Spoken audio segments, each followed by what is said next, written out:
नमस्कार दोस्तों, स्वागत है आपका आज के मुख्य समाचार में, जिसमें सबसे पहली और बड़ी खबर में जिक्र बिहार के विधानसभा चुनाव का, जहां पर आपको बताएंगे कि तेजस्वी यादव का नीतीश कुमार को ललकार। कहा, अगर बिहार सरकार के पास पैसा नहीं है तो आखिरकार नीतीश कुमार ने पिछले 15 सालों से क्या किया। इसी के साथ दूसरी बड़ी खबर में आपको बताएंगे कि राजद सुप्रीमो लालू यादव ने केंद्र की भाजपा सरकार पर हमला बोला, बिना सोचे समझे देश बंद किया और गरीबों की दिहाड़ी छीन ली। ये हमला बोल दिया है लालू यादव ने मोदी सरकार पर। और तीसरी बड़ी खबर में जिक्र होगा कि चिराग ने फिर साधा नीतीश कुमार पर निशाना। कहा, सरकार आते ही 7 निश्चय में हुए घोटाले की जांच करवाऊंगा और दोषियों को जेल भेजवाऊंगा। जी हां दोस्तों, सरकार बदलते ही ये बड़ा काम कराने वाले हैं चिराग पासवान, और निश्चय घोटाले की जांच करवाने की मांग यहां पर उठा दी है। तो दोस्तों, हर एक खबर की गहराई में आपको ले जाएंगे, लेकिन उससे पहले अगर आपको भी ऐसा लगता है कि बिहार में जनता इस बार भाजपा जेडीयू को बड़ा झटका देने वाली है, तो आप अभी इस वीडियो को लाइक कीजिए और इस लाल बटन को दबा के इस चैनल को फ्री में सब्सक्राइब करके घंटी बजाइए और कमेंट में लिखिए जय हिंद। दोस्तों, रुक करते हैं तमाम बड़ी खबरों की तरफ। अगर बिहार सरकार के पास पैसा नहीं है तो उन्होंने 15 साल क्या किया, तेजस्वी यादव। जी हां दोस्तों, बिहार विधानसभा चुनाव को लेकर एक बार फिर चुनावी सभा के दौरान नेताओं के बीच सियासी वार का दौर बढ़ता ही जा रहा है। तेजस्वी के 10 लाख लोगों को रोजगार देने के वादे पर सत्ता पक्ष के जेडीयू और भाजपा का पलटवार भी शुरू हो गया है। बीते दिनों चुनावी सभा में मुख्यमंत्री नीतीश ने नेता प्रतिपक्ष तेजस्वी यादव के 10 लाख नौकरी देने के वादे तंज कसते हुए कहा कि इसके लिए आखिर पैसा कहां से आएगा। इस बात पर नीतीश पर पलटवार करते हुए नेता प्रतिपक्ष तेजस्वी यादव ने कहा कि नीतीश जी कहते हैं कि पैसा कहां से आएगा। एक तरफ कहते हैं कि बिहार सरकार के पास पैसा नहीं है, दूसरी तरफ कहते हैं कि वो नौकरी देंगे, बेरोजगारी भत्ता देंगे। उनका स्पष्ट बयान सामने नहीं आ रहा है। अगर बिहार सरकार के पास पैसा नहीं है तो उन्होंने 15 साल क्या किया। वहीं तेजस्वी ने आरोप लगाया कि बिहार सरकार ने बजट का केवल 60% ही खर्च किया है। लोग नीतीश जी से यही सवाल पूछ रहे हैं कि आपने कोरोना बाढ़ में अपना चेहरा मोड़ लिया, तो अब आप किस आधार पर वोट मांगने आ रहे हैं। आपको बता दें कि गोपालगंज के भोरे विधानसभा क्षेत्र में आयोजित जनसभा में मुख्यमंत्री के नेता प्रतिपक्ष तेजस्वी यादव पर तंज कसते हुए कहा था कि कुछ लोग 10 लाख नौकरी देने का दावा कर रहे हैं, लेकिन यह नहीं बता रहे हैं कि इसके लिए आखिर पैसा कहां से आएगा। जिसके लिए जेल गए उसी पैसे को निकालकर नौकरी देंगे क्या। सीएम नीतीश गोपालगंज जिले के गांधी स्मारक उच्च विद्यालय भोरे में एनडीए प्रत्याशी सुनील कुमार और कुचाय कोट के अमरेंद्र कुमार पांडे उर्फ पप्पू पांडे के समर्थन में आयोजित चुनावी सभा को संबोधित कर रहे थे। रुक करते हैं अगली खबर की तरफ। राजद सुप्रीमो लालू ने केंद्र की भाजपा सरकार पर हमला बोला, बिना सोचे देश बंद किया, गरीबों की दिहाड़ी छीनी। जी हां दोस्तों, बिहार विधानसभा चुनाव को लेकर राजद सुप्रीमो लालू प्रसाद ट्विटर के जरिए लगातार विरोधियों पर तीखे हमले कर रहे हैं। लालू ने बुधवार को डबल इंजन की सरकार पर निशाना साधा। अभी तक जेडीयू पर हमलावर दिख रहे लालू ने इस बार नोटबंदी, जीएसटी और लॉकडाउन के लिए केंद्र की भाजपा सरकार को निशाने पर लिया है, उसे अमीरों की सरकार करार दिया। हालांकि लालू ने अपने ट्वीट में किसी का नाम नहीं लिया है। अपने ट्वीट में उन्होंने कहा कि नोट बंद किया, बालू बंद किया, बिना सोचे देश बंद किया, छोटे व्यापारियों का गला घोंट दिया, गरीब मजदूर किसान का दिहाड़ी बंद किया। कहा कि गरीब को इन्होंने मार दिया लेकिन अमीर को और अमीर बना दिया। लालू ने पूछा कि डबल इंजन सरकार में क्या मिला, सोचें और समझें।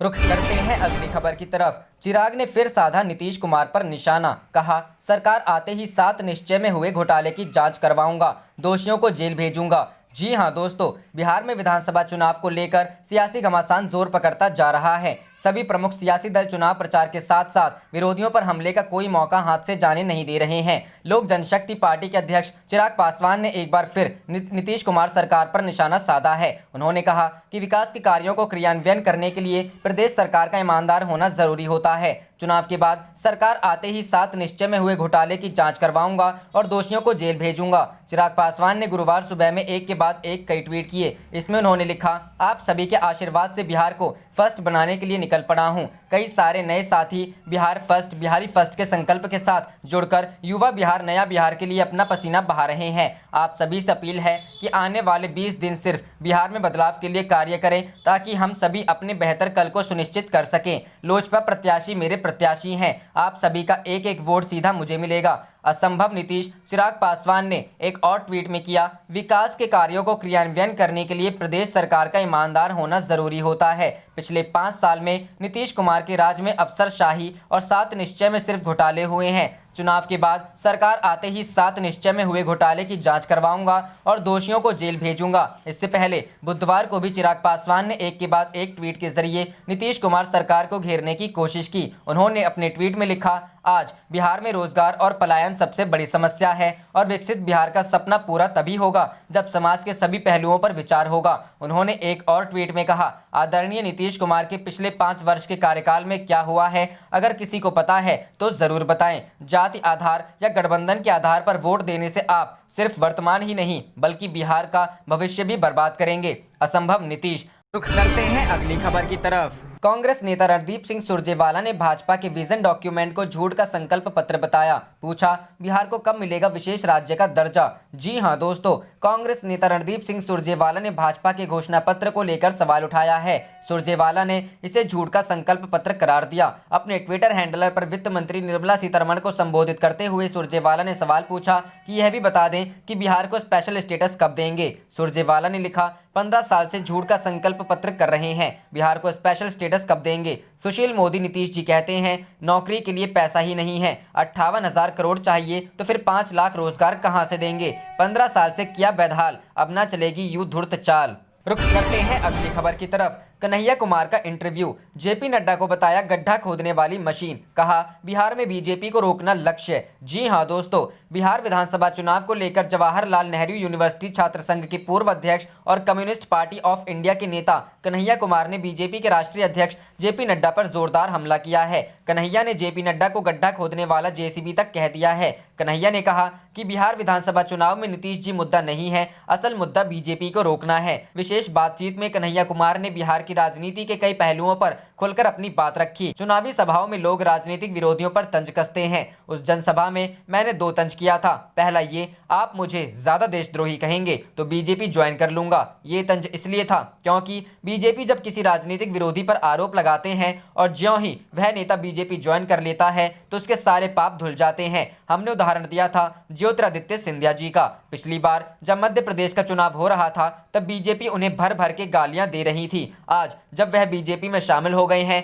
तो वो बहुत अच्छे हो गए हैं। मैंने मुकुल रॉय का उदाहरण दिया कि उनके ऊपर घोटाले करने का आरोप था, लेकिन ज्यों ही बीजेपी ज्वाइन कर लिए बहुत अच्छे हो गए। बीजेपी अपने राजनीतिक प्रतिद्वंदियों के चरित्र हनन करने के लिए इस तरह की भाषा का इस्तेमाल करते हैं। ये लोग हिपोक्रेट लोग हैं, इनके अंदर डेमोक्रेसी नहीं है। इसका विरोध हमने किया था। दूसरी बात यह कही थी कि लोग चिंता जाहिर करते हैं ईवीएम का। बीजेपी ने बिहार में सीएम ही हैक कर लिया। 2015 के विधानसभा चुनाव में मैंडेट आरजेडी कांग्रेस जेडीयू को मिला था। वो मैंडेट बीजेपी के खिलाफ था, हमको भी नहीं मिला क्योंकि हम 2015 में अलग थे। फिर सीएम कैसे उस मैंडेट को छोड़कर फिर से उसी पार्टी के साथ चले गए? तो हम एक बात कह रहे हैं कि आप अगर प्रतिनिधि चुनते हैं तो इस बात का ख्याल रखें कि वह जीतने के बाद रिजॉर्ट ना घूमे। हमने जिनकी विचारधारा पर भरोसा किया है वह उस पर टिके रहें। उनका घोषणा पत्र और विचारधारा हर माल की दुकान पर बिकने वाला ना हो। ये लोग क्या हालत बना दिए हैं। जीत कर आए किसी और पार्टी से, रिजॉर्ट में बैठे हैं किसी और पार्टी के, वोट लिया किसी और नारे से, सरकार बना लिया किसी और के साथ। आप हरियाणा का उदाहरण लीजिए। दुष्यंत चौटाला जी ने भर भर के बीजेपी को कोसा था और अब उन्हीं के साथ सरकार चला रहे हैं। रुख करते हैं अगली खबर की तरफ। चिदंबरम का सरकार पर निशाना, लोगों के हाथ में पैसा दिए बिना अर्थव्यवस्था में सुधार नहीं होगा। जी हां दोस्तों, कांग्रेस के वरिष्ठ नेता पी चिदंबरम ने भारतीय रिजर्व बैंक के गवर्नर, सेबी प्रमुख एवं आर्थिक मामलों के सचिव के ताज़ा बयानों को लेकर गुरुवार को सरकार पर निशाना साधते हुए कहा कि नीचे की आधी आबादी के हाथों में पैसा और गरीबों की थाली में भोजन पहुंचाए बिना अर्थव्यवस्था में सुधार नहीं किया जा सकता। पूर्व वित्त मंत्री ने ट्वीट किया, क्या यह पेचीदा बात नहीं है कि आरबीआई के गवर्नर, सेबी के अध्यक्ष और आर्थिक मामलों के सचिव एक ही विषय पर एक ही दिन बोलते हैं? इन तीनों ने अर्थव्यवस्था पर बात करने की कोशिश की है। चिदंबरम ने तर्ज कसते हुए कहा कि काश अर्थव्यवस्था एक सर्कस का शेर होता जो रिंग मास्टर की छड़ी के हिसाब से चलता। उनके मुताबिक जब तक सरकार नीचे के आधे परिवारों के हाथों में पैसा नहीं देती है और गरीबों की थाली में खाना नहीं पहुंचाती है तब तक अर्थव्यवस्था में सुधार नहीं होगा। कांग्रेस के वरिष्ठ नेता ने वित्त मंत्री निर्मला सीतारमण और वित्त मंत्रालय को टैग करते हुए कहा, जो मैं कह रहा हूं उस पर यदि आपको संदेह है तो बस आप बिहार के मतदाताओं की आवाज सुने। उनके पास कोई काम नहीं या पर्याप्त काम नहीं है, कोई आमदनी नहीं या थोड़ी आय है और फिलहाल उनकी सोच जीवित बचे रहने पर केंद्रित है, खर्च करने पर नहीं। गौरतलब है कि रिजर्व बैंक के गवर्नर शक्तिकांत दास, भारतीय प्रतिभूति और विनिमय बोर्ड के प्रमुख अजय त्यागी और आर्थिक मामलों के सचिव तरुण बजाज ने बुधवार को अलग अलग मौकों पर अर्थव्यवस्था के संदर्भ में बयान दिए। दास ने कहा कि सरकार और केंद्रीय बैंक की उदार एवं अनुकूल मौद्रिक एवं राजकोषीय नीतियों के चलते भारत आर्थिक पुनरुत्थान की दहली पर खड़ा है। त्यागी ने कहा कि महामारी के झटके के बाद पूंजी बाजारों में व्यापक आधार पर सुधार हुआ है। शेयर बाजारों में तेजी और सुस्त अर्थव्यवस्था के बीच किसी तरह का तालमेल नहीं होने की आलोचनाओं के बीच सभी प्रमुख का यह बयान आया। जाने से पहले आप इस वीडियो को लाइक कीजिए और इस लाल बटन को दबा के इस चैनल को फ्री में सब्सक्राइब करके घंटी बजा लीजिए। आप देख रहे थे आपका अपना चैनल धड़ाधड़ न्यूज। जय हिंद, जय भारत।